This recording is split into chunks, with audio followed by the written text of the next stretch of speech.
Senior BJP leader Ram Madhav addressed the Indian American community at an event hosted by the Overseas Friends of BJP US on January 11 in Chantilly, Virginia. He spoke on US President Donald Trump's tariff policies and their impact on India US relations, stressing the need for dialogue to protect strategic ties.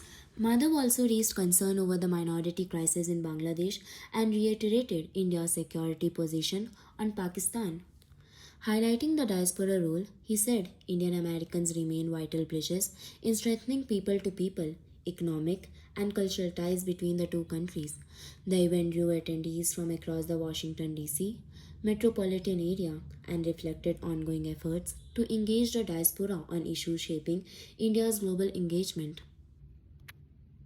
Mainly, I know that most of you, in fact, all of you all live here. Many of you would be probably green card holders, probably citizens here. Your brains work here, but your heart is in Bharat. That is very well appreciated. So obviously, you also must be following what is happening back home in our country. You must be following the politics there. You must be following other developments taking place. I can tell you, I'm sure you all agree with me, that there cannot be a better time to be a Bharatiya than today. This is the proudest moment for every Indian living anywhere in the world. This is the sentiment. Many of those who come back to India after 10 years, after 15 years, they very appreciatively tell how much difference they experience in India today. What was the experience when they came probably 10 years ago, 15 years ago, and what is the experience now? The kind of infrastructure development that one witnesses in our country today. The kind of changes that are taking place. So everything in our country is today new also, but also very unique. That new India, new Bharat, is what inspires, I'm sure, every Indian living anywhere on the earth, anywhere in the world. And that's why I said there cannot be a prouder moment than this to be an Indian. Bangladesh essentially is passing through a very difficult phase now. There was a kind of a street level revolution about a year and a half ago that brought to power people who are not accountable to anybody. They never got elected through any due process, but they are in power today. They are controlling the reins of power. They are acting in a manner that is detrimental to Bangladesh's own interest itself. And that is causing some tensions with countries like India. Additionally, whenever there is instability in Bangladesh, the fundamentalist elements in Bangladesh always use that instability to attack the minorities, especially Hindu minorities targeted. You come across such incidents happening sporadically, of course, in Bangladesh. It's definitely a matter of concern. But we see it as a passing phase. Bangladesh is due for elections sometime in February, middle of February. We hope that the elections take place as scheduled, and an elected government comes to power.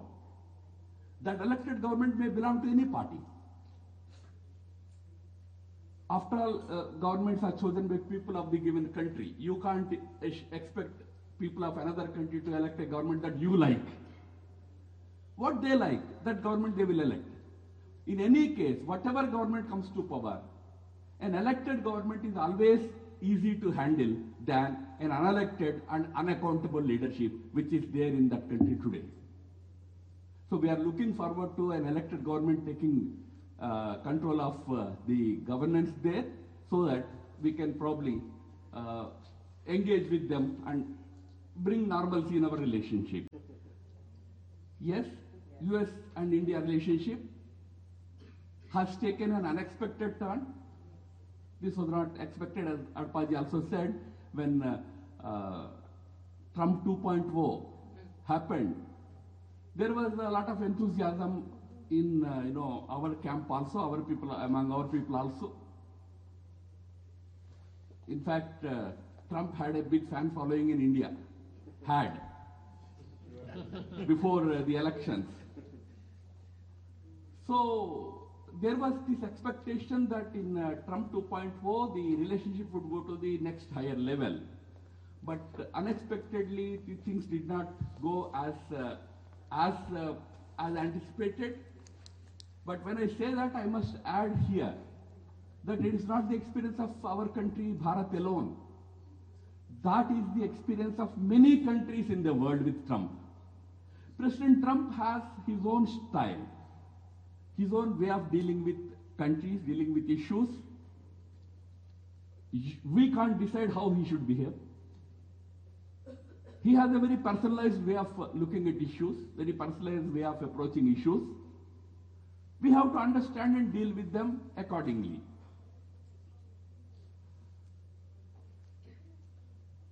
On tariffs, I must tell you that India is not hesitant to negotiate. In fact, we have been negotiating on the issue of tariffs. Our Commerce Ministry and Department of Commerce here have been holding talks for last almost 8-9 months. And if I understand correctly, those negotiations about tariffs have almost reached a final stage. We are very close to a deal. Because tariffs, after all, can be negotiated. You say that I impose so much so tariff, I say that no, please reduce it to this level. Maybe there will be an agreement. We are not against that. Okay, whether it should be 50% or 25% or 19% or even less is a matter of negotiation, which we are doing. But what complicates the matter is when trade issues are mixed up with geopolitics. When trade and India-Pakistan get mixed up, then it becomes a complicated issue, especially for countries like India. That is where we had real challenge coming from President Trump. President Trump tried to link everything with India-Pakistan conflict. He somehow wanted India to acknowledge that his intervention it led to the resolution of the conflict, whereas the facts are otherwise. There was no intervention from President Trump. There was some intervention from the American side, from Vice President and from Rubio. But that was in the form of a suggestion to India. And in any case, India is too big to be browbeaten by anybody. India is too self-respecting to be forced to do something which is against its own interest, however big the powers may be. But most importantly, on this issue of India-Pakistan, we have a clear-cut policy, but going beyond this closure or non-closure of trade deal is what is impacting geopolitics also in a big way, because we are not seeing as on the same page. Regional geopolitics is also getting complicated. How do we act on Bangladesh, for example? Ideally, India and USA should be on the same page. But because there is now unexpected gap between the two countries, that kind of coming together on geopolitical issues is also getting a little bit affected. But again, I am saying all this could be a temporary phase. We are hoping that we would be able to overcome this phase soon and restore this relationship back to what it used to be. Let me end by only saying that this relationship is far more important for us, much more important than individuals. Because it's a relationship that has been built over 2 decades now, 25 years now. I would say the very strong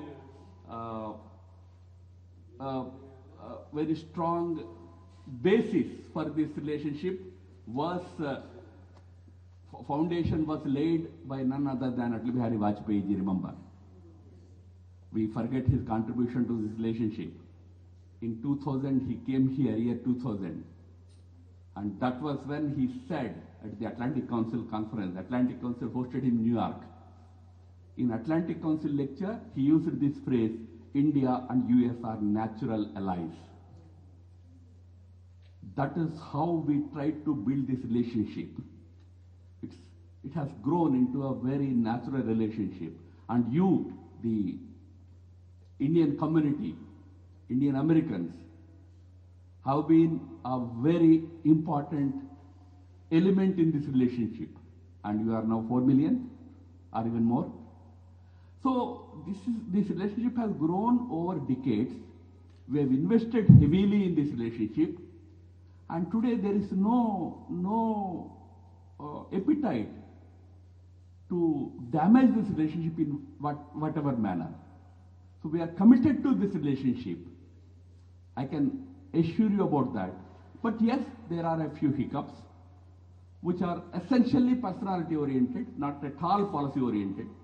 There is no policy dispute between us, but there are personality issues. As I said, you can't decide how President Trump should behave. But President Trump also should remember, he can't decide how Prime Minister Modi should behave. Thank you. My compliments to Indian community living in Washington, D.C. for their continued emotional and moral support to India and people of India. My best wishes on the occasion of the New Year and forthcoming Hindu festival of Sankranti. Hey, my name is Adapa Prasad, President of Overseas Friends of BJP, USA, and next to me is Kamaljit Singh Soniji. He is the coordinator of OF-BJP Sikh wing of the entire nation, USA. Today, here in Virginia, we are hosting Sri Ram Madhav ji on his visit, and the topic of today is U.S.-India relationship and Indian diaspora issues. Insight.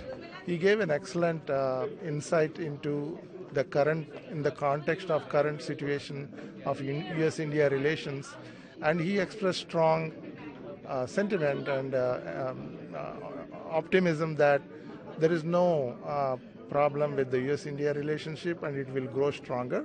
There are certain few issues here and there that would be resolved hopefully shortly in short time frame. But there is a very, very goodwill among the lawmakers and in the administration towards India. And that is a big optimism for the Indians and Indian diaspora over here.